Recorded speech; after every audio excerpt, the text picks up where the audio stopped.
Gipagawas na ang official poster o teaser sa bagong atangan nga salida nga Fire Breakups and Romance.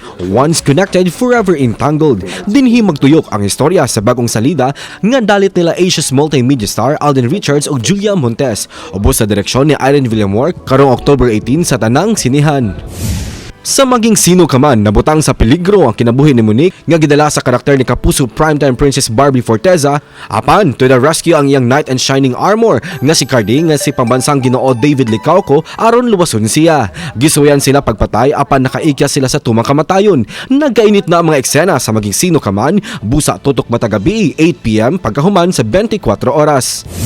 Gipakita ni Kapuso Beauty Queen Megan Yang ang pipila ka mga behind the scene sa gikahinamang Kapuso Mystery Crime Series nga Royal Blood. Dayag ang kalipay niya kauban ng mga cast ug crew kinsa iya nakauban sa pipila ka buwan nga taping. Gi-highlight usab niya ang karakter ni Diana Reales sa Royal Blood. Mapasalamaton siya sa pagdala sa karakter ug sa mga kapuso nga padayong misuporta kaniya.